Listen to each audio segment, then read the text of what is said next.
Thank you for helping me to reach 50,000 subscribers, and I hope that you enjoyed this long-awaited and highly requested video on one of my favorite characters within all of anime and manga. The character of Ichigo Kurosaki is the source of a lot of controversy and disagreement, mainly stemming from the few labels that have been permanently glued onto his character, deeming him to be not as compelling as his other shonen contemporaries, and even going as far as to say that he is poorly written. One thing that you will undoubtedly have noticed if you have stuck around on my channel long enough is that Tite Kubo is not a terrible writer. So why is it that Ichigo's name gets dragged around as an example of how Bleach failed as a story? Ichigo is commonly critiqued for not having an easily identifiable goal as a character, but does this mean that he does not undergo a significant character arc which takes him from point A to point B? It is also claimed that Ichigo is a reactionary character, responding to stimuli and not initiating action to move the story along like an active protagonist would. Ichigo is also labeled as a character who has his powers and abilities handed to him. I've even heard people refer to him as a bland one-dimensional character, dubbing him with the derogatory term Mary Sue, a term which is used to describe a character who lacks any weaknesses and is able to unrealistically overcome their adversaries with ease, in comparison to side characters who may otherwise struggle if the same threat was presented to them. Bleach also gets a lot of criticism from fans who dropped the series, believing that after Ichigo had defeated Aizen, the story had nowhere left to go, completely undermining the significance of the Fullbring arc, and ignoring the long-awaited revelations that Ichigo receives during the 1000-Year Blood War arc. The final arc explains the true reasoning behind the death of Ichigo's mother, and the explanation of Ichigo's powers and abilities, while also resolving the conflict between the Shinigami and Quincy, which was first mentioned by Rukia as early as chapter 46. So with all of these criticisms listed, I will be aiming to give my opinion on each one of these talking points. The purpose of this video is to explain why Ichigo is one of the most unique protagonists to appear within the pages of Shonen Jump, and why I believe him to be a very well-written character who many of us can relate to. So let's begin this daunting task of disproving the common misconceptions applied to the character of Ichigo Kurosaki. 家族を助けたいか当たり前だ貴様が死神になる助けてんじゃねえ助けるんだバイクライ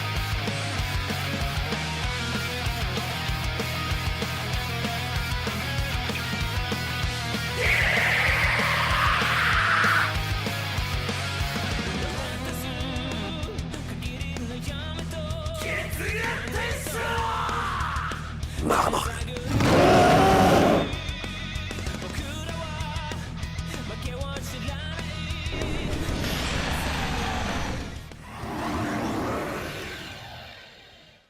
始めようぜこれが最後の月牙伝承だ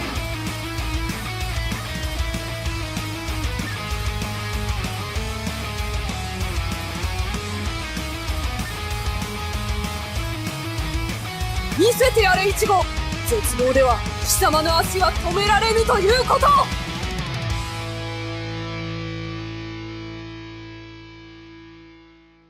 What better way to begin this video than by starting off with your thoughts and opinions on Ichigo. On Twitter and on my YouTube community tab, I asked all of you, why do you believe that Ichigo is a well-written character? Having had close to 300 responses, here are some of the key reasons behind why the protagonist of Bleach resonated with fans of the series. The most commonly cited reason behind Ichigo being well-written is because of his relatability to us. Since he is an average teenager living in the 21st century, he is seen to be dealing with issues similar to our own, like maintaining his friendships, school grades, his home life, while also struggling with the added responsibility of being a substitute Shinigami. This makes his struggles as a teenager that much more admirable, since he conceals his double life from everybody around him, leading them to not always understand why Ichigo is often absent or neglecting his personal life. One example of this is in chapter 239, when his childhood friend Tatsuki has had enough of Ichigo playing dumb when she questions him about the whereabouts of Orihime after she is taken to Mundo by Ukiura. Tatsuki even reveals to Ichigo that she has seen him in his Shinigami Shihakusho and is aware that he is lying to her, but Ichigo struggles to tell his loved ones about his double life due to the fear of them being targeted by his enemies. Even though he doesn't want to, he has to continue this facade for what he believes is the greater good, even if it means that he hurts their feelings by telling them that it is none of their business, like he does to Tatsuki.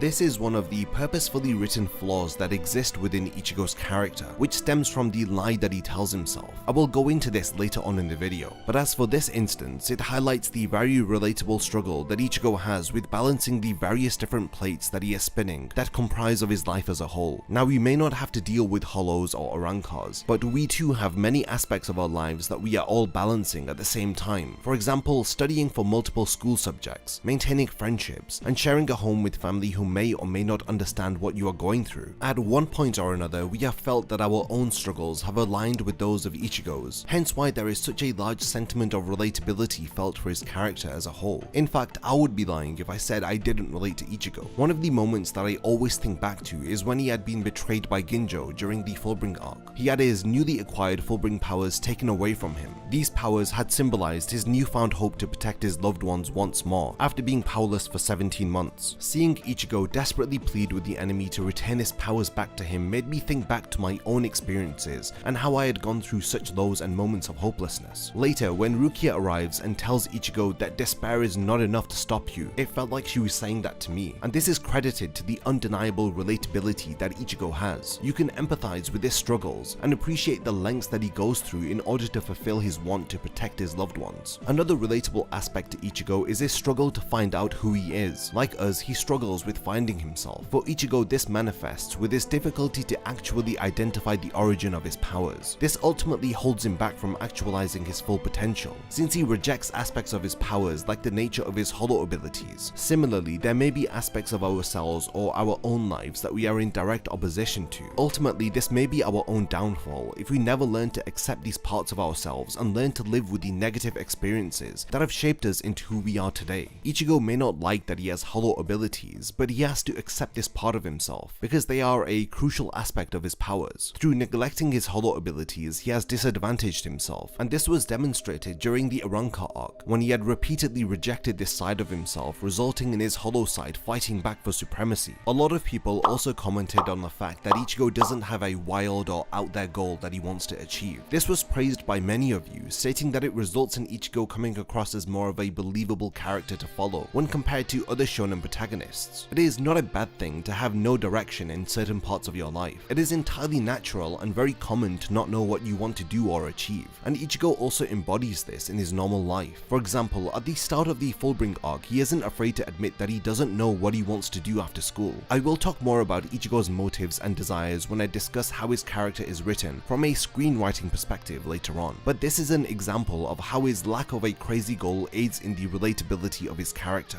The next most common praise of Ichigo that I noticed is that he is a realistic character, which helps him appear more mature than other shonen protagonists. This maturity is widely accepted to originate from his childhood trauma, which was the death of his mother and his inability to protect her. This is a defining moment for Ichigo, shaping his character for most of the series, until he is forced to accept the truth of what happened to his mother the day that she died. Ichigo does not have an unrealistic, optimistic attitude. He isn't always full of hope like a typical bright-eyed protagonist. He has seen and been close to death from an early age, and it gives him an air of seriousness. For most of the series, he doesn't trust Orihime, Chado, Uryu with being capable of fighting on their own, as they constantly remind him to trust in them too, and that he is not alone. Ichigo has a problem with burdening too much responsibility on his own shoulders, and then feeling entirely responsible when it all goes wrong. This is a result of being fueled by tragedy. Ichigo is driven by the desire to never let what happened to his mother happen again to any of his loved ones. He had to grow up at a very young age. After the death of his mother, an irreplaceable void formed in his family. He had desired to get stronger from a younger age, trying to overcome his feelings of powerlessness that he believes led to the death of his mother. He feels responsible for her death because he wasn't strong enough to protect himself and consequently her. Ichigo did things like joining a dojo and getting into fights with thugs in order to fight for those who were unable to fight for themselves. His maturity led him to these decisions, and the motive behind them is completely believable and realistic. Would you really be able to say that his character is realistic if he later went on to reveal that he wants to be the king of all Shinigami or a captain of the Gotei 13? Of course not. These are ridiculous goals and desires for a character that, in my opinion, follows a more complicated premise than just having a goal to reach a number one position. The maturity and realism of Ichigo often leads to him being misunderstood. Initially, after gaining his powers, Ichigo didn't want the responsibility of having to protect everybody. He only wanted to protect his close circle of people, and this was enough for him. This, in a way, was a subversion to what a typical shonen protagonist protagonist would have done. Typically, the bright-eyed shonen protagonist would have accepted their role and fulfilled their responsibility, but Ichigo on the other hand puts up a fight and behaves like a typical teenager. Maybe it is too real for some people, and it doesn't provide that sense of escapism that most seek from fictional stories. Based on all of your responses, Ichigo's realism and seriousness is definitely a key reason for his appeal.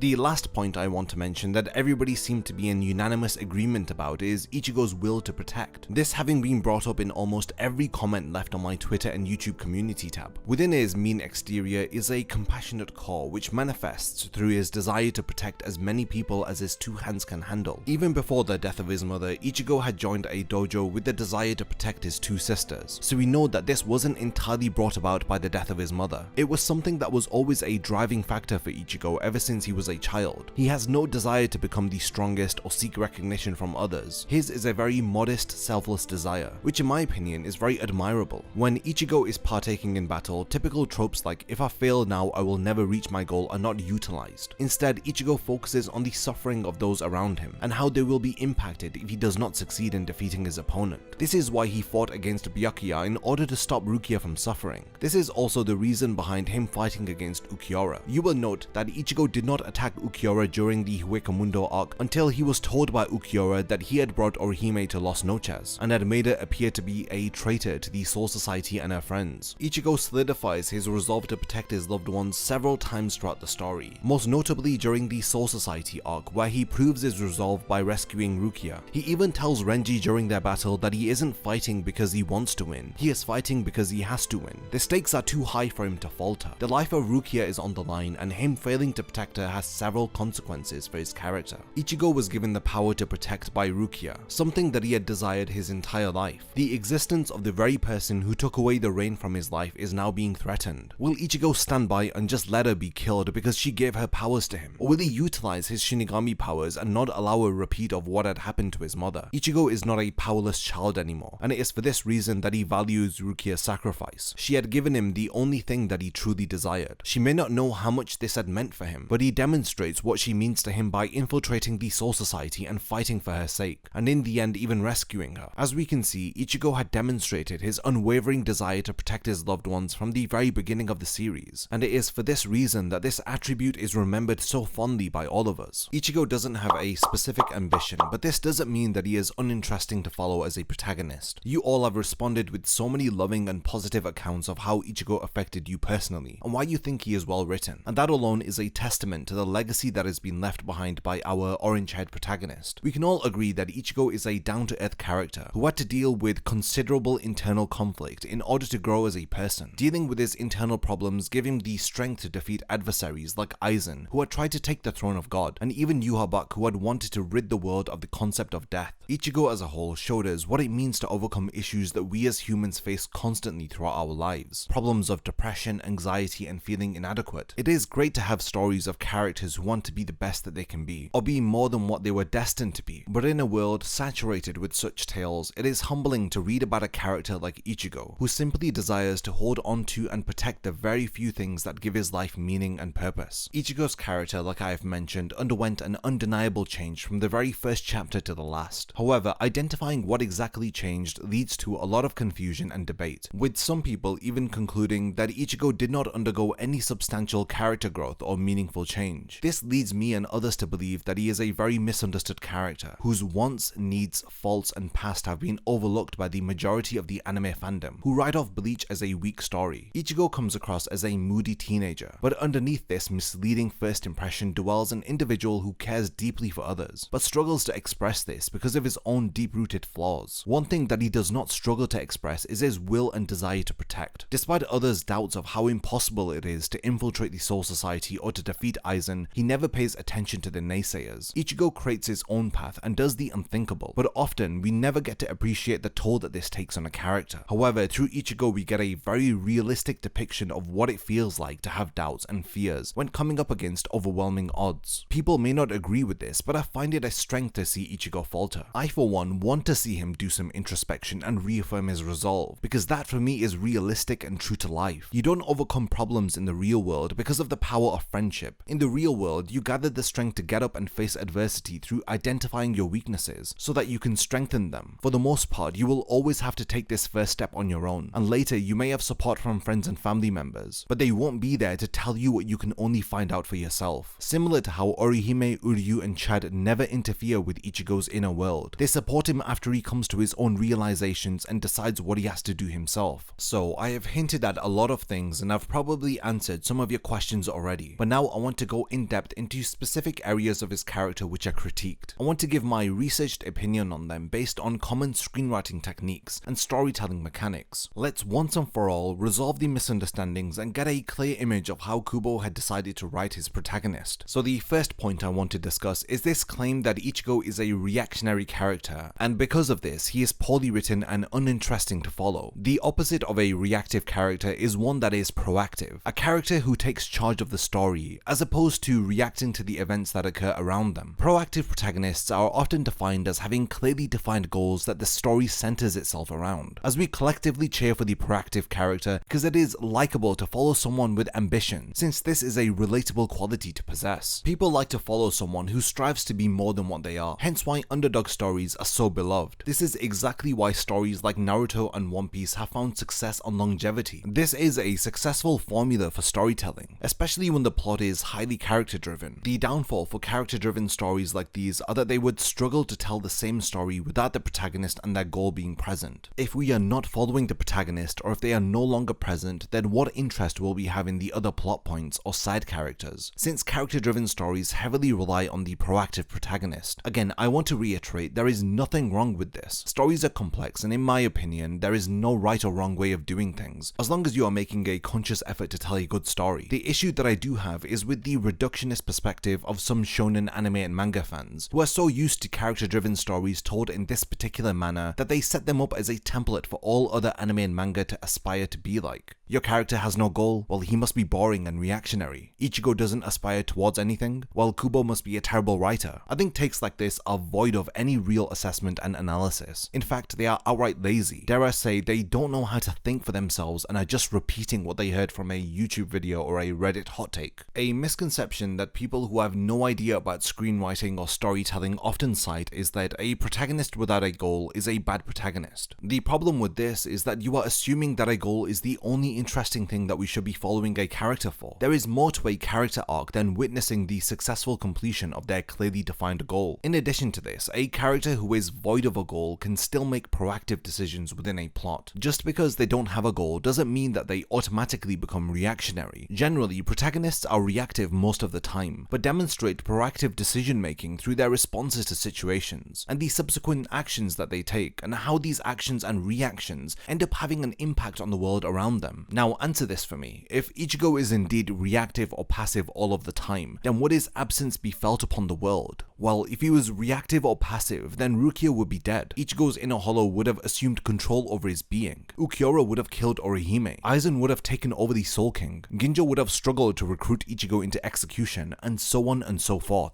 Yes, Ichigo has no clearly defined goal, but no, this does not make him reactionary and poorly written, because his actions as a protagonist directly affect the world that Ichigo resides within. Believing that things are happening to him and that he has no control over them only serves to prove how little attention you have been paying to the story of Bleach. The problem that we have is that Bleach is often compared to Naruto and One Piece, since it is a part of the Shonen Jump Big Three. One Piece and Naruto feature protagonists with clearly defined goals, and are recognized as being proactive protagonists.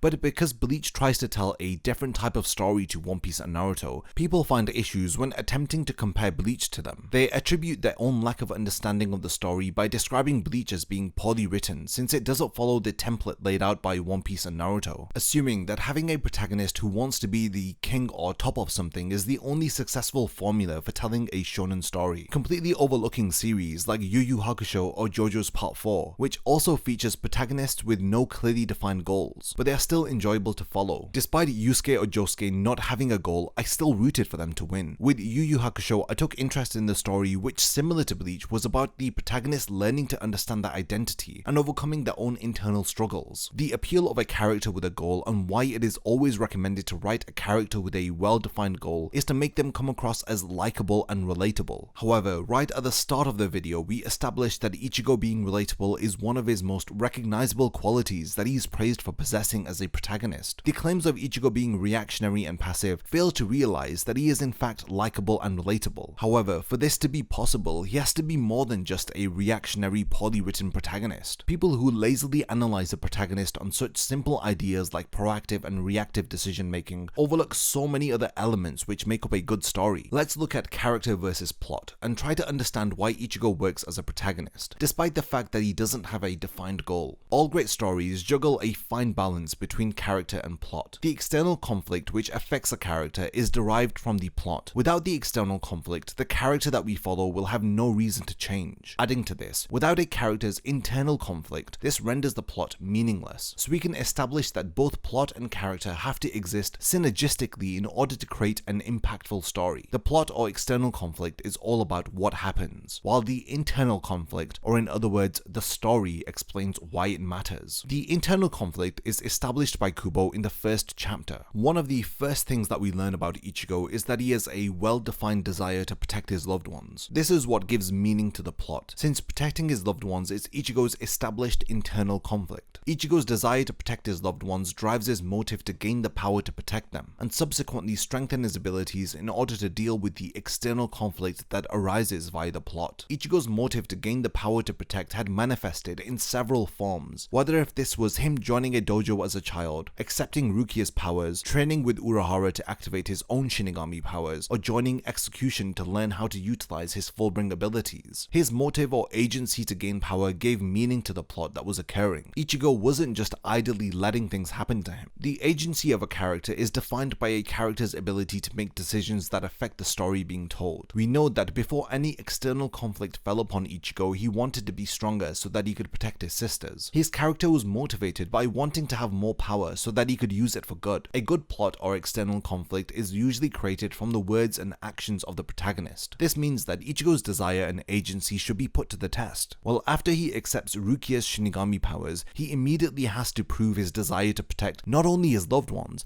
but anybody who is affected by hollows. Now his desire to protect is not just limited to the people that he knows, but to as many people as his two hands can handle. He accepts and honors the responsibility that is attached to these newly acquired powers. It is assumed that Ichigo has a lack of agency, but I have proven that the decisions that Ichigo makes directly impact the story. Without Ichigo, Karakura Town will be littered with hollows. Rukia wouldn't have been saved. The Soul Society wouldn't have a large debt of gratitude towards Ichigo for defeating Aizen. Ichigo's actions resulted in him being recognized by the Soul Society who were once his enemies. He is integral to the resolution of the major conflicts that occur within Bleach. He takes an active role in participating in battles that don't involve him, and he even disobeys orders from the Soul Society and goes to Wakamundo in order to rescue Orihime. With all of this stated, it is very hard for me to buy this idea that Ichigo has no control over his own life, when most of the decisions that he makes he does so in defiance, choosing to face off against overwhelming odds and desiring to put the safety of his friends and family before his own. This nuanced outlook debunks this notion that the plot is simply happening to him, and Ichigo's character is reduced to being reactionary. Bleach is also a character-driven story, and there are several ways to tackle this type of story. Most shonen fans are used to character-driven stories where the protagonist must accomplish a goal that is larger than themselves. Since we are so accustomed to these types of stories, it is understandably jarring when you're presented with a protagonist like Ichigo, who is written with a different destination in mind. Bleach focuses on the internal conflict or story of Ichigo, while the plot tries its best to derail him and strike doubt, powerlessness, and hopelessness into his character arc. Before going into his character arc,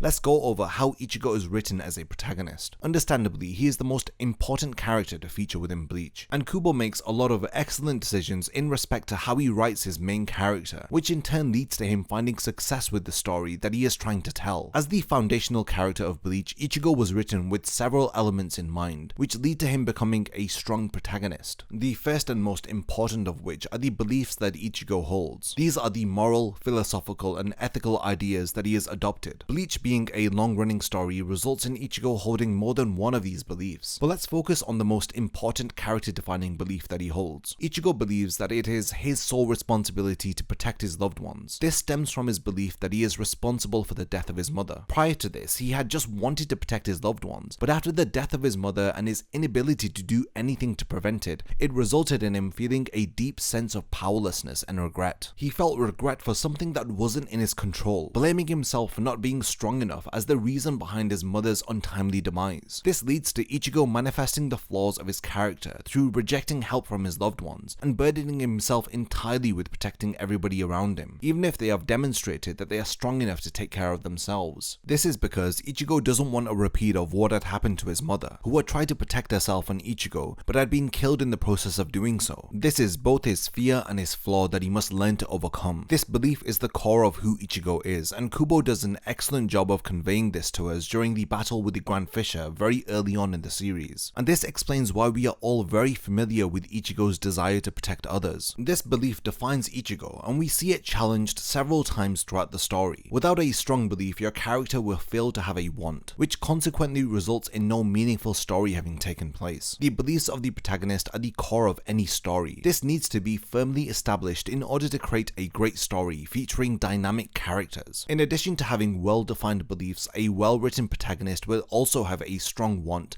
that leads them to taking action. If Ichigo had no wants, then the story of Bleach would fail. There is no story without the protagonist wanting something and taking action in order to get it. The want of Ichigo is based upon his beliefs, and in turn his belief defines his want. The story of Bleach has found success thanks to Ichigo adhering to these screenwriting principles. He takes action to fulfill his want, which results in a meaningful story being told. Ichigo wants to gain power in order to protect his loved ones. He goes through extreme lengths in order to gain the power to protect. For example, during his training with Urahara to unlock his own Shinigami powers, he desired power desperately so that he could go to the Soul Society to rescue Rukia. He wanted the power to protect so badly that the consequences of not awakening his power would have transformed him into a hollow. This is another quality of a well-written protagonist that Ichigo possesses. Ichigo desires to fulfill his want so badly that he would destroy or be destroyed in order to attain his goal. A well-written character must also have something at stake. For Ichigo, this was his sanity, as he was battling against his inner hollow in order to retain control over his powers. His principles would not allow him to accept help from anyone, even from his own inner hollow. After he had awakened his own Shinigami powers,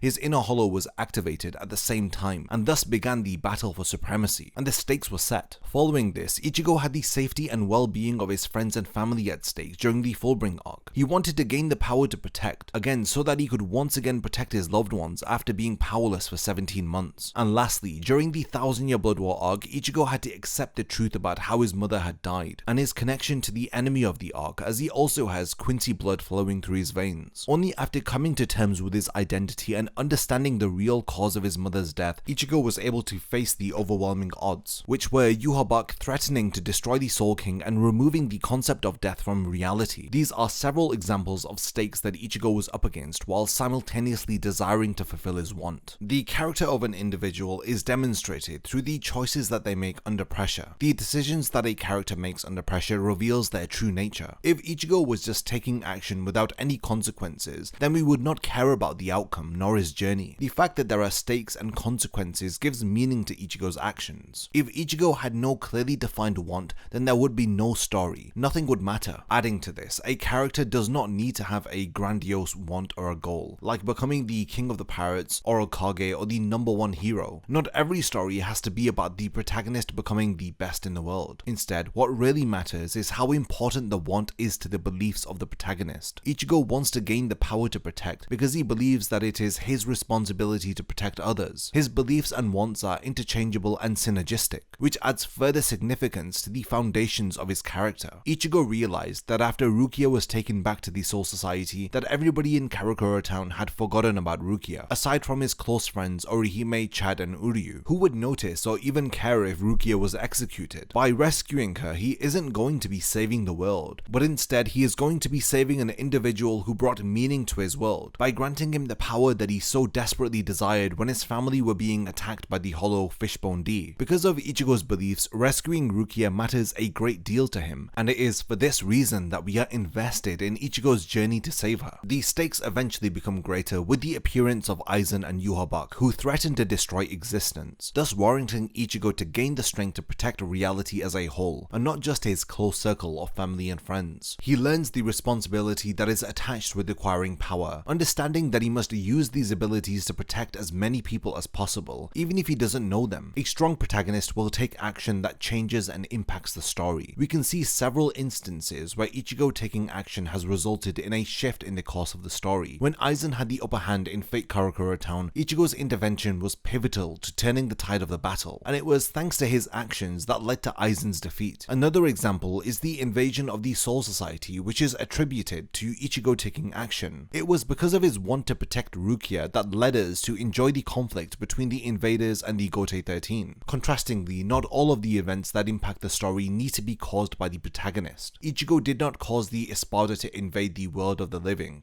Aizen did. He did not initiate the counterattack against Aizen, the Soul Society did. Also, he did not cause the Quincy to invade the Soul Society, Yuhabak did. For the majority of the time, the situations that arise are not caused by Ichigo, but rather they are happening to him or affecting people that he cares about. What matters is how Ichigo reacts to these situations. This creates the conflict which keeps us invested in the story. He takes action in response to these events so that he can get what he wants, which is obviously to protect his loved ones. Ichigo demonstrates throughout Bleach that he can carry the burden of the conflict, as he puts up a fight and takes action against the antagonistic forces, constantly proving that he has conviction and enough stamina to see his fights through to their conclusion. Even when all hope seems to be lost, Ichigo is able to overcome his despair, and his conviction to fulfill his want leads him to overcoming the different conflicts that are presented to him. He takes more action than people are willing to give him credit for, mostly because they have a difficult time interpreting a story that doesn't fit their expectations of a conventional shonen story. Bleach works because our protagonist Ichigo has a well-defined want, backed up by strong beliefs. He is willing to fight for these beliefs, even when up against impossible odds, and frankly it keeps us engaged with following his story as we cheer for him to succeed. I have seen people claim that Ichigo does not undergo any change as a character, but as I am about to explain, Ichigo is a dynamic character. He undergoes a change arc of his own, which keeps us captivated and engaged until the resolution of his character arc. We have discussed the external and internal conflict, as well as Ichigo's beliefs and wants. However, these concepts are only effective when they are matched with dynamic character writing, which fleshes out these wants and needs. What a character wants and needs can be explained by the lie that they believe in, as well as the ghosts from their past. Not all protagonists need to undergo change. Rather, you have to ask yourself, do they need to change, or do the characters around the protagonist need to change? From what we have discussed about Ichigo, it should be obvious that he needs to undergo change. Within Bleach, Ichigo's beliefs are changed through his character arc. Even within different story arcs, we see him undergo some form of minor change, but by the end of the story, a significant change does occur. If he did not have any change, then you would have a story with no meaning or stakes. To prevent this from happening, the beliefs of the protagonist must result in him winning, or alternatively, he must change his beliefs in order to triumph.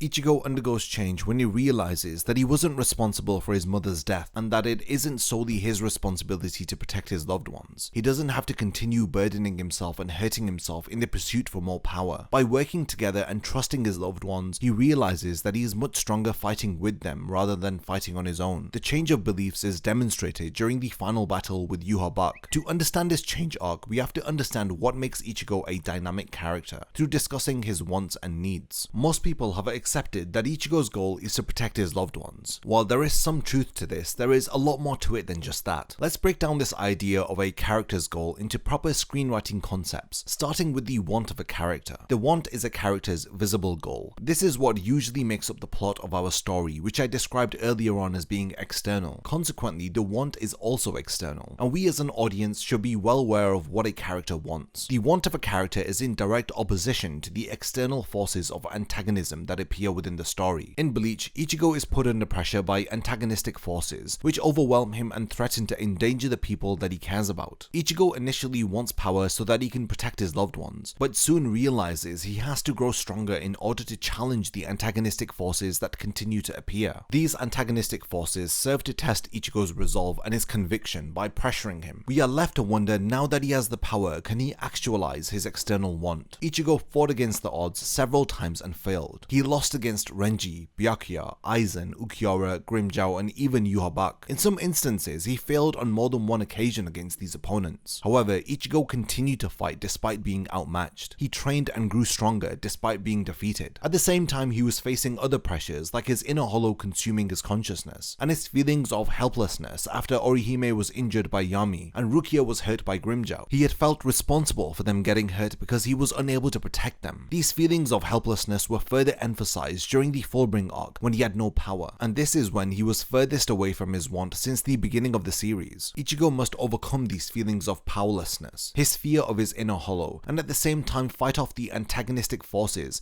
if he desires to fulfill his want. Having strong opposition to a character's want creates drama. You will struggle to create a dramatic story with a character who doesn't want anything. We have established that the plot follows the external want of the character. In this case, Ichigo's want to protect. Let's now look at another fundamental concept for creating a character, which is their need. So after having understood the reasoning behind Ichigo's want, why is it important for a character to even want something? In order to better understand his want, we need to look at his need. The need is something that the character must discover about themselves or the world around them so that they can become complete or whole. For most of the story, a character will spend their time pursuing their external goal, which is what they want. However, a story on a deeper level is about the growth of a character from subconsciously to consciously recognizing and pursuing their inner goal, which is the thing that they need, meaning that the want is external while the need is internal. This was talked about earlier on when I brought up the points about internal and external conflict. They arise thanks to the wants and needs of characters. Wants are opposed by external antagonistic forces, while needs are opposed by something that comes from within the character. It is their own beliefs that hold them back from realizing the truth and becoming a more balanced version of themselves. Ichigo knows what he wants, but his need is much more complicated. Ichigo rejects his inner hollow and he blames himself for his mother's death. He feels powerless despite having power. He has doubt about his own abilities and feels responsible for carrying the burden of protecting everyone. And he even lies to himself during the Fullbring arc that he doesn't miss Rukia and the Soul Society when in fact he does. Ichigo has power, but his beliefs hold him back from fulfilling the true potential of his latent abilities. He is a protector who doesn't trust the source of his power, nor does he trust the people that he is protecting to fight for themselves. By this point, we should be able to deduce that the want drives the plot, while the need drives the theme of the story. The need is the emotional drive or the theme of the story that the author is trying to convey to us. We can see through Ichigo's character arc that the theme of Bleach is the acceptance of death. This is portrayed to us through how Ichigo accepts the death of his mother, and that he wasn't responsible for it. He uses his acceptance of death to defeat the final villain of the story who wanted to rid reality of the concept of death. Thanks to Bleach being a long-running story, it results in it conveying to us multiple themes. One significant theme is the idea of accepting and believing in yourself, as Ichigo believes in himself and accepts the origin of his abilities, no longer rejecting his inner hollow by the end of the story. The want of a character results in the action, battles, and rivalries. It is the journey of the character or the fun of the story, while the need results in us being emotionally invested in the character and their story. The need is hinted at immediately at the start of the story when we see Ichigo and his family, and immediately notice the absence of his mother. It is quickly elaborated upon that she had died, and we are pulled in and begin to feel the emotions of the protagonist, what it must have felt like to lose the center of your world at such a young age. This is why I formed my connection to Ichigo's character, even before I realized that he is very relatable and leads a similar school and home life to my own. Ichigo's want is unique to him. He wants to protect his loved ones, but to do this he wants to gain more power. The need that is conveyed to us through stories is usually a universal concept. Ichigo's need to accept himself and the trauma of his past is a universal concept that we can all get behind. It is a heartfelt theme that we resonate with. The need of Bleach's protagonist connects us to the plot and makes us care for the main character. The need of a character can be further understood and better appreciated after knowing the lie that the character believes. The lie that the character believes stops them from achieving what they need to become whole or complete. In Bleach, Ichigo's lie is that he believes he is responsible for his mother's death, so it is his duty to protect his family and his friends, while not accepting help from them or trusting them to look after themselves. Because he is afraid of losing them, the fear that they may die like his mother did is always driving him to continue believing in this lie, that he was responsible for her death due to his powerlessness. This lie also manifests through his fear and rejection of his inner hollow, which is an integral aspect of his inherited abilities. This fear limits him from actualizing his full potential. He refuses to accept help from a hollow considering his mother was killed by a hollow. For a character to undergo a positive change, they have to start the story by lacking something in their life. Ichigo started the story without power, power. This is what he was desiring yet lacking. As he gains power, he realizes that he will need more power, but for this to happen it is necessary for Ichigo to change. He needs to accept himself and overcome his past to reach his full potential. Until he does this, he will remain incomplete. Ichigo must undergo internal change. He will not accomplish his need by simply focusing on his external want to protect his loved ones. He will fail at this if he does not undergo this pivotal internal change. The need of a character can only be fulfilled by them learning the truth. In stories where the protagonist undergoes a positive change, the truth or need is hidden from them. They will attempt to solve their problems by chasing after the thing that they want, but it is in vain, as this will not resolve their internal problem. The inner conflict of Ichigo is all about a silent war that is taking place between his want and his need. The want of a character is a side effect of what is missing within the character. This means that the want and need are closely linked to each other. What a character wants can change. Ichigo has different immediate wants within each arc, while he is working towards his ultimate want. Of course, Ichigo's ultimate want is to protect, but his immediate want constantly changes. For example, during the Substitute Shinigami arc, he wants to protect Karakura Town from hollows. During the Soul Society arc, he wants to rescue Rukia. During the Iranka arc, he has several wants. Firstly, to overcome the fear of his hollow, and then to rescue Rukia, and lastly, his want to defeat Aizen. During the Fullbring arc, he wants to regain his powers, and lastly, in the final arc, he wants to protect the Soul Society from the Quincy. All of these immediate wants work towards his ultimate want, which is to protect. Ichigo is confronted with multiple forces of antagonism, and they serve to alter his immediate want. However, this does not change the need of Ichigo's character, which usually remains the same from the beginning to the end of the story. Ichigo's need is to realize that he isn't responsible for his mother's death. He does so after he learns about the truth. Everything But the Rain reveals a past where we find out about the origin of Ichigo's parents. The flashback also serves to explain the origin of his inner hollow and the culprit who is responsible for the death of his mother. The need to change and learn the truth is hinted to Ichigo early on in the story via his inner hollow, who constantly taunts him and reveals to him that he is his true Zanpakuto, stating that he is Zangetsu. When he enters Uetsu Nimaya's domain to restore his broken Zanpakuto, he is deemed unfit to wield a Zanpakuto because he has yet to reconcile with his past. For the upcoming final battle against the man who is responsible for his mother's death, he cannot gain more power and grow stronger without resolving his inner conflict. He has to learn the truth and actualize his need if he wants to defeat Yhwach. He has to accept that his mother was attacked by the Hollow White, which he had inherited from her. The Hollow had fused with his Shinigami powers that he inherited from his father, thus becoming his true Zanpakuto. He also has to accept that he was not responsible for his mother's death. Yhwach was. He had casted a Schwalin that night which had robbed Masaki of her Quincy powers and made her vulnerable to attack from the Grand Fisher. Masaki had died protecting her son, and she would not want him to resent himself and to feel guilt for something that wasn't his fault. When he learns of the truth, Ichigo realizes that he has been burdening himself with protecting everybody, when he should have trusted in them and believed in them as much as they believed in him. Now that we know about what a character wants and needs, what is it about a character that makes us engage with them? To write an engaging character, we the audience need to be interested in their struggle, to the point that we want to know what will happen next to them. One way for us to begin caring about a character is to give that character likable qualities, like how Ichigo is caring and compassionate. We like that he brings flowers to pay respect to the spirit of a little girl. We admire his love for his friends and family, and we can see through his harsh exterior revealing his kind-hearted nature. In addition to this, we admire his resolve to follow through with what he sets out to do, even if the odds appear to be stacked against him. What you have to realize is that a character isn't engaging or admirable just because we see them do nice things. Engagement comes from seeing a part of ourselves in that character. This is defined as empathy. We empathize with Ichigo because of how relatable he is, how often we can see a part of ourselves in him. Whether if this is him overcoming despair or realistically giving into despair, Ichigo isn't overly optimistic and cheerful. He is that angsty, misunderstood teenager that we all were at one point in our lives. For us to empathize with Ichigo, we have to care about him and understand him. One way for us to empathize with a character is to attach the audience to aspects of a character that they can relate to or wish that they could be like. Ichigo appears to always be in a mood with a constant scowl on his face, even if he isn't actually feeling angry or bad-tempered. His double life as a substitute Shinigami appears to be an outlet for Ichigo to express his care and his desire to protect his loved ones, while he maintains his tough guy act in his day-to-day life. This is really easy to empathize with, since some of us, including myself, struggle with showing how much we care about others, but would love an opportunity to express it. During the early portions of Bleach, when his friends and family didn't know that Ichigo had powers,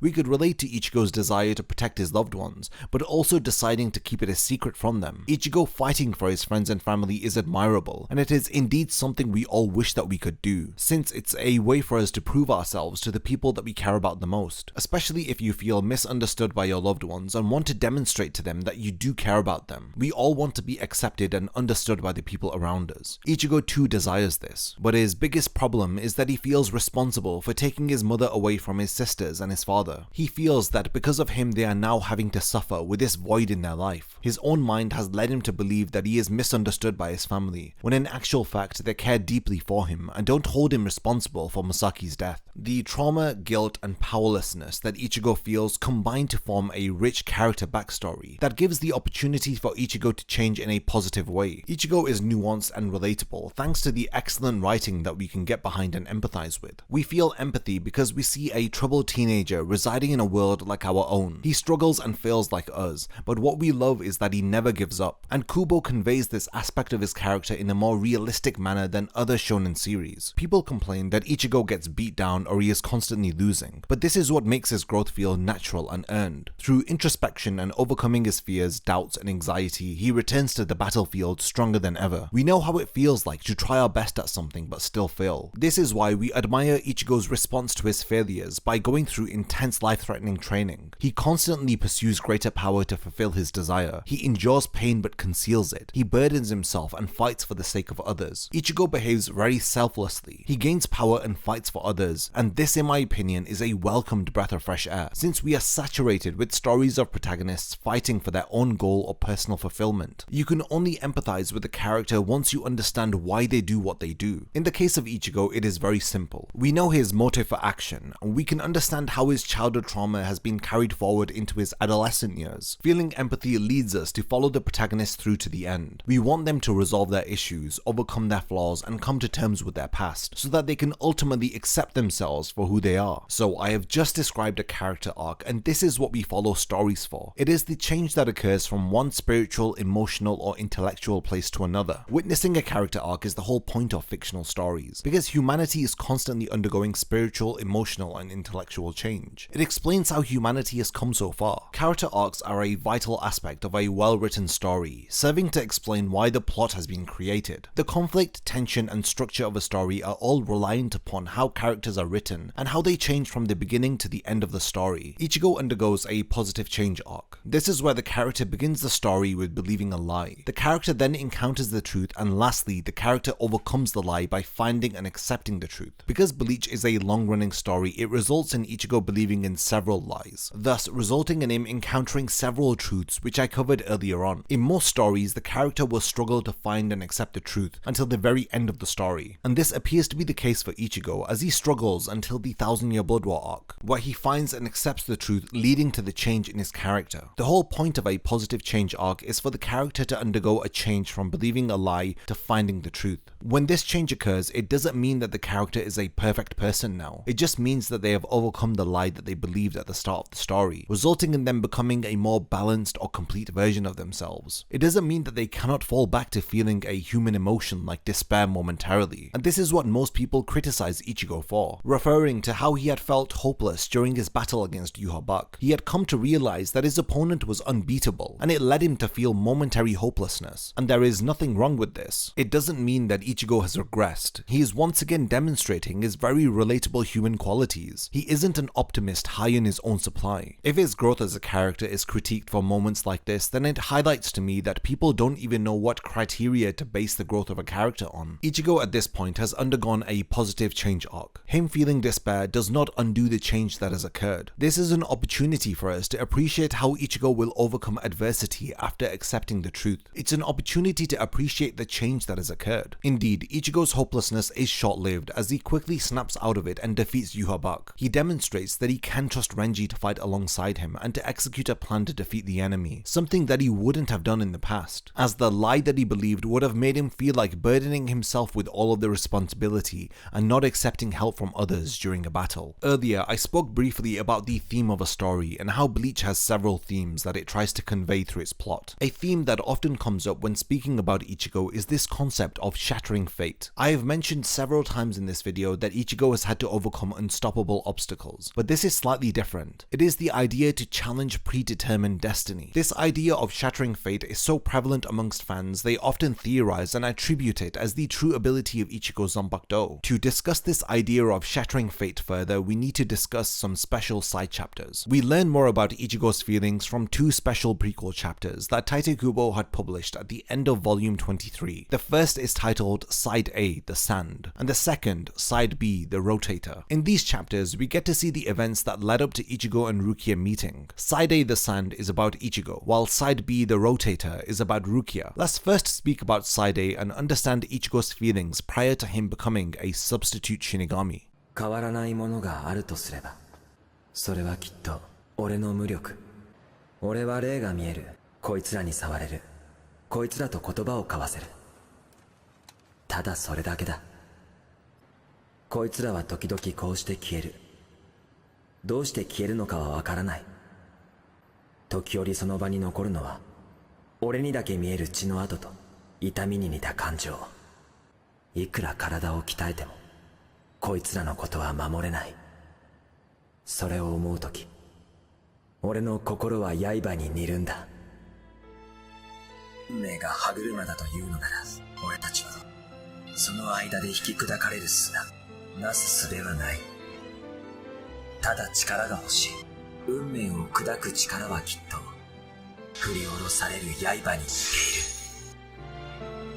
These prequel chapters reveal a brief glimpse into Ichigo and Rukia's life just before the events of the first chapter, while also delivering to us a poem about fate. These chapters reveal their feelings, bringing much needed clarity to their frame of mind leading up to their fateful encounter. Side A, The Sand, follows an average day in the life of Ichigo. At the end of a school day, his friends try to talk to him about a TV show, but he has a disinterested expression. That is until he senses something has happened. This is when the poem begins, as Ichigo leaves school in a hurry. He arrives at his destination to discover spots of blood on the ground, as an elderly spirit tells Ichigo that the boy is gone. Ichigo can do nothing but to helplessly agree with the old man. He says to himself that he can see ghosts, he can touch them and even speak to them, but this is all that he can do for them. Sometimes they disappear without warning, like the spirit of this little boy that Ichigo had wanted to give a toy airplane to. He says that he doesn't know what happens to them, but sometimes they leave behind spots of blood that only he can see, and there is always this lingering smell of fear. He then admits to himself that no matter how strong he may get, he is unable to protect them. The defeated expression on Ichigo's face should convey to you how much this means to him. Without any words, you can tell that he is deeply impacted by the loss of this boy. Realizing that he is powerless and could do nothing for the boy cuts his heart like cold steel. Ichigo leaves the toy where the boy was last seen, as we later see him encounter the spirit of a little girl. He comforts her and reassures her, telling her not to cry and promises that he will be back to visit her again. And this is a brief breakdown of the events that occur within this chapter. Let's now look at the poem, which helps us to understand Ichigo's problem and how fate is heavily involved in it. The poem is written from Ichigo's perspective, and it begins with, "The world changes, it turns. Each time it touches the sun and the moon, it takes a new shape."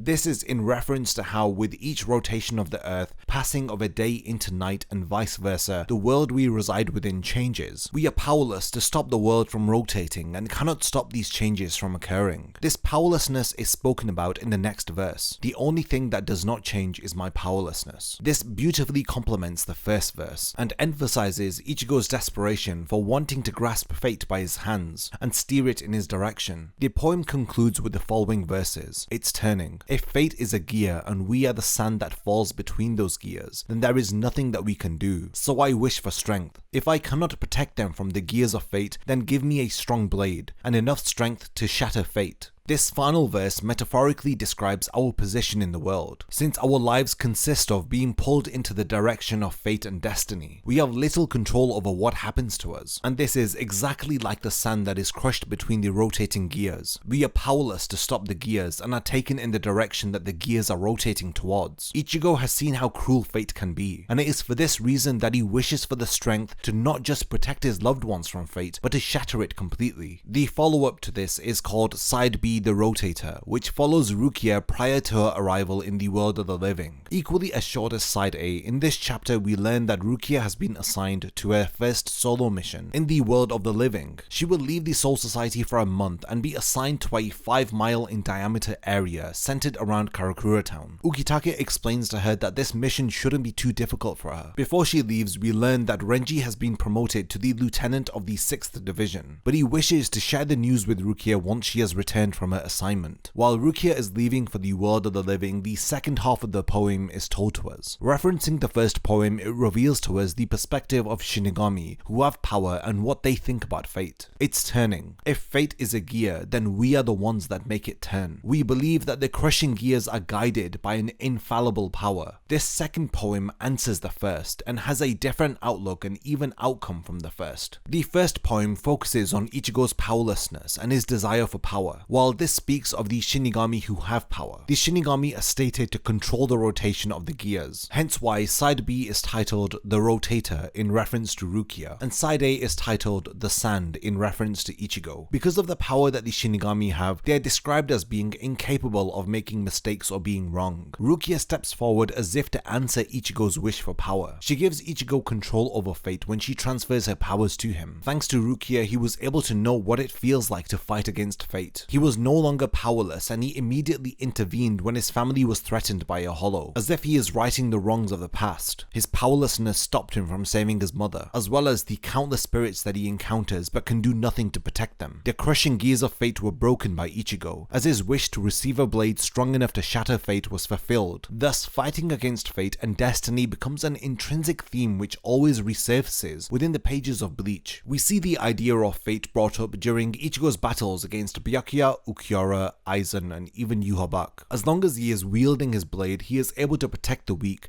and resist against the crushing gears of fate.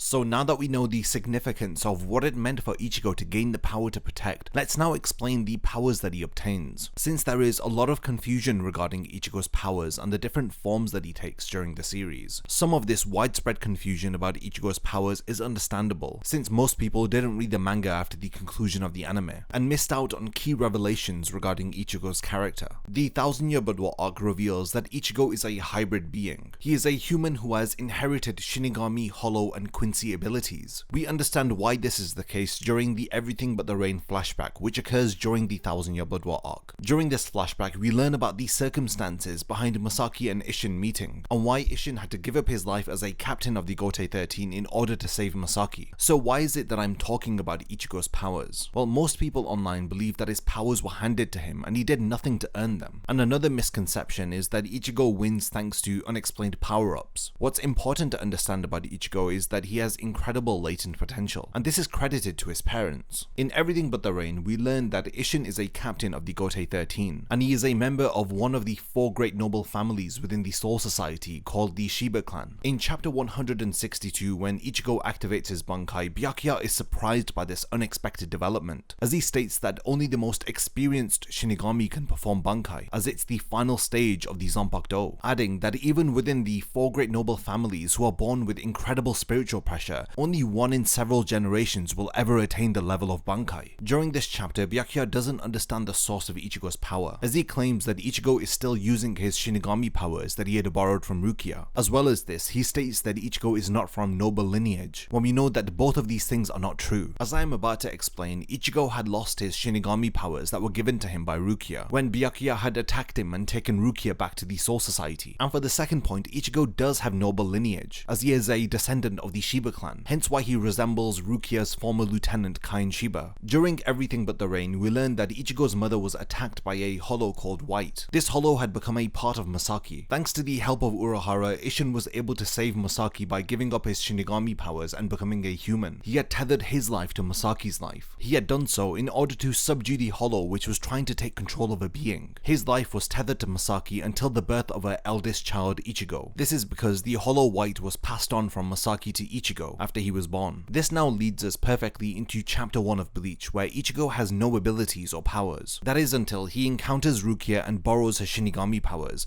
becoming the substitute Shinigami. Now what you have to understand about this form is that these are none of Ichigo's abilities. It is like a temporary form, but Kubo does hint at the incredible spiritual pressure which lays dormant within Ichigo through the size of the Zanpakuto, which even Rukia comments on. A typical Zanpakuto is nowhere near the size of Ichigo's Zanpakuto in a substitute Shinigami form, and Rukia also comments that it was because of Ichigo coming into contact with the spirit of a little girl that his spiritual pressure began to be released. It was so intense that it was preventing Rukia from even sensing nearby hollows, and this is why she wasn't able to sense the hollow Fishbone D approaching their location. Another instance within the first chapter where Ichigo demonstrates his incredible spiritual pressure is when Rukia binds him with a Kido spell. She is pretty confident that Ichigo won't be able to break out of it, but because of his dormant spiritual pressure and his desire to protect his family, he breaks free from the Kido spell with ease. Of course, the powers that he obtains from Rukia are very short-lived, as after Byakuya attacks him in chapter 56, he reveals that even if Ichigo manages to survive the attack, he will no longer have the borrowed Shinigami powers that he obtained from Rukia. In chapter 59, while Ichigo trains with Urahara, he reaffirms this, as he states that Byakuya had destroyed the source of Ichigo's spiritual energy up until this point. Urahara's intention is to restore Ichigo's spiritual energy that was taken away from him by Byakuya. After removing his spirit from his body, he intends to teach Ichigo how to control his spirit body, since this is the first time that his spirit has left his body without becoming a Shinigami. After Ichigo gets used to being in his spiritual body and is able to move and breathe without any trouble, Urahara states that he has successfully recovered his spiritual pressure. Now, as early on as this training, which occurs within the first arc of the series, you can see that these powers are not handed to Ichigo. He is having to work hard to obtain his own Shinigami powers while he trains with Urahara. At the end of chapter 60, Ichigo's soul chain is severed, as he explains that Ichigo's soul chain is going to be devoured until it reaches his chest, at which point he will become a hollow. Urahara explains that the only way for Ichigo not to become a hollow is to become a Shinigami, but he has to do this within a strict time limit. Urahara's second lesson is about Ichigo regaining his Shinigami powers, and it is at this point in chapter 63 that Ichigo is plunged into his inner world and is first introduced to Old Man Zangetsu. Ichigo has a time limit of 3 days until the encroachment turns him into a hollow. His inner world is composed of several skyscrapers, and the only inhabitant appears to be Old Man Zangetsu. Ichigo questions who he is, but in chapter 63 he appears to be surprised that Ichigo doesn't know his identity. He states his name by saying, "It's me," but his name appears to be purposefully blacked out, and this is an excellent foreshadowing. If you're a member of Kubo's official fan club that he is currently running, then you will know that one of the members of the Royal Guard called Ichibei had intervened here and had blacked out the true identity of Old Man Zangetsu. In the next panel, you even see a confused Ichigo who didn't manage to hear what he had said. Old Man Zangetsu states that in the world that he resides within, there is nobody who knows him better than Ichigo. During his first visit within his inner world, even Old Man Zangetsu reveals to Ichigo that the Shinigami powers that Byakuya had removed from him were only those that were given to him by Rukia. But Old Man Zangetsu states that Byakuya was careless because he overlooked the fact that Ichigo has Shinigami powers dormant within him. He further elaborates that when Ichigo had borrowed Rukia's Shinigami powers, they had awakened his own. At the time when Byakuya had attacked him and had removed Rukia's powers from his being, Ichigo's own Shinigami powers were laying dormant within his soul, and it is now in chapter 63 that Old Man Zangetsu tells Ichigo to find these Shinigami powers. Ichigo's inner world is crumbling, as his body on the outside is slowly transforming into a hollow. The skyscrapers around him are crumbling into small boxes, as Old Man Zangetsu states that his Shinigami powers lay within one of the boxes. If Ichigo is unable to find his Shinigami powers before all of his inner world crumbles, then he will become a hollow. Ichigo is able to find the correct box, which contains the hilt of a Zanpakuto. He has successfully found his own Shinigami powers, as Old Man Zangetsu appears to be pleased, stating that hopefully next time his name will reach Ichigo's ears. In chapter 64, when it appears that Ichigo's body is about to be transformed into a hollow, he emerges from the dust and rubble wearing a black Shinigami Shihakusho, but the only difference is that he is donning a hollow mask. Ichigo immediately shatters and removes the hollow mask, revealing that he hasn't become hollowified. You can see that at this point, Ichigo has activated his Shinigami powers, but there is a twist. What is the source of this hollow mask, and why was it formed? We get some answers to these questions when Ichigo once again enters his inner world when he's battling against Kinpachi between chapters 109 to 112. But before Ichigo had entered into his inner world again, the hollow mask that had first appeared when he activated his Shinigami powers kept reappearing, especially on areas of his body where he was going to be fatally wounded. It was like the mask was protecting him from being attacked. One such instance was during his battle against Renji, when Renji uses his Zanpakuto to strike Ichigo near his heart. After the battle, when Hanataro is healing Ichigo, he discovers the hollow mask over Ichigo's heart in chapter 100. This now leads to Ichigo entering his inner world for the second time, and this occurs when he is stabbed in the chest by Kinpachi. Orban Zangetsu, who we later learn is the manifestation of Ichigo's Quincy powers, had used Blutveen to seal Ichigo's wound to prevent it from bleeding. When these Quincy powers were manifested, Ichigo was pulled into his inner world for the second time, and this is where he meets Hollow Ichigo for the first time. During this visit to his inner world, he is deemed unworthy to wield his Zanpakuto Zangetsu. Instead, he is given a nameless Zanpakuto called an Asuchi to wield, and his own Zanpakuto Zangetsu is wielded by an individual wearing a white Shinigami Shihakusho. We learn that this inverted version of Ichigo is called Hollow Ichigo. When Ichigo questions who he is, Hollow Ichigo refers to him as his partner. During this second instance where he enters his inner world, it's a test to see if Ichigo is worthy of wielding Zangetsu once more. Ichigo realizes just how powerful his Zanpakuto is when it is utilized properly. The spiritual pressure that is emanating from Zangetsu is so intense that it is burning up the air around it. He feels like the nameless Zanpakuto that he is wielding is like a stick in comparison to his own Zanpakuto. Hollow Ichigo is condescending and insults Ichigo. He is surprised that Ichigo was able to be injured so much by Kinpachi, despite the fact that he's holding such a powerful Zanpakuto. Hollow Ichigo questions him by asking, is it possible to become friends with somebody just by knowing their name? Because that's basically what Ichigo is doing here. He is calling out to Zangetsu without trying to bring out Zangetsu's true power or trying to understand him. His Zanpakuto is capable of so much more, but Hollow Ichigo tells him that he will only be able to tap into this power if he opens his heart up to Zangetsu more. Hollow Ichigo continues to scold him as he tells him that he doesn't care about his Zanpakuto and that Ichigo is only focused on training himself and not his Zanpakuto. And this is where Ichigo realizes that he never tried to get to know Zangetsu. Zanpakuto are not just soulless blades, they are alive. During this encounter, Ichigo realizes that he was no different to Kinpachi, who was fighting without knowing the name of his Zanpakuto. The only thing that Ichigo knows about his Zanpakuto is its name. When Hollow Ichigo is about to strike him again, Ichigo says to himself that he wants to make the effort to learn about Zangetsu more. In this inner monologue, he pleads with his Zanpakuto, as he refers to it as his priceless assistant, begging Zangetsu to let him fight with him once more. With determined eyes, as Hollow Ichigo strikes, their blades swap, as Ichigo is once again holding Zangetsu, while Hollow Ichigo is now holding the Asuchi. It appears that Zangetsu has given Ichigo another chance. He is grateful as he finally learns what it means to form a connection with your Zanpakuto, more than just blindly calling out his name and expecting his Zanpakuto to be there for him. When Ichigo leaves his inner world at the beginning of chapter 112, Hollow Ichigo tells Oldman Zangetsu to train Ichigo well, and he will assist him in any way that he can, considering that Ichigo is the king of this world. Before leaving, Hollow Ichigo does warn that his powers will become his eventually, and this is where Oldman Zangetsu has an inner monologue, as he states that he hates the rain. Within Ichigo's inner world, it also rains. When he is upset, the skies become grey and cloudy. When he is sad, it rains. Oldman Zangetsu cannot stand it. He questions if Ichigo can truly grasp the terror of being rained upon in a lonely world. Zangetsu desires to hold back the rain, and in order to do this, he will give Ichigo everything that he has. As long as Ichigo trusts in Oldman Zangetsu, then he will not allow him to be upset, and thus no rain will fall into his inner world. Oldman Zangetsu states that he is no longer fighting alone. When Ichigo stands up to battle against Kinpachi once more, Kinpachi notes that the bleeding from the wounds that he had inflicted has stopped, and this is credited to the Quincy powers that Oldman Zangetsu had manifested. By using Blutveen, he was able to stop the bleeding, but we only learn about this much later on in the series during the 1000-year Blood War arc. Through this battle, there's a very important foreshadowing, as you can see that Oldman Zangetsu is supporting Ichigo by using his Quincy powers. So how is it that Zangetsu is supporting Ichigo? Well, we find this out in chapter 113, as both Kinpachi and Ichigo unleash their Ryatsu for a final strike. We see Oldman Zangetsu appear behind Ichigo, and it's a very common misconception that we were all led to believe at this point, but Ichigo asks Oldman Zangetsu to lend him his strength. We were led to believe that Oldman Zangetsu was lending Ichigo this Ryatsu, when in actual fact it was Hollow Ichigo, whose true identity is Zangetsu, and we only learned this in the 1000-year Blood War arc. But in chapter 113 there's an excellent foreshadowing. When Kinpachi's Ryatsu is unleashed, unleashed, it forms the shape of a skull, while Ichigo's released Reiatsu takes the form of a hollow mask, which indicates that he is being supported by Zangetsu, or in other words, Hollow Ichigo. This is so subtle and so easily overlooked, especially if you have not read the manga after the end of the anime. Moments like this cannot be appreciated until you know the payoff that Kubo was building towards. There is additional foreshadowing that occurs during Ichigo's training with the Vizards, where he enters his inner world once more and Hollow Ichigo refers to himself as Zangetsu. And of course, reading these chapters as they were being published is incredibly confusing, and you only really get to know the full picture after having read chapters 540 to 542. But I will elaborate upon this as I continue to break down the origin and source of Ichigo's powers. After Ichigo fails to save Rukia, he is rescued by Yoruichi, and thus begins his Bankai training in chapter 127. Old Man Zangetsu materializes in the real world and assists Ichigo to learn Bankai.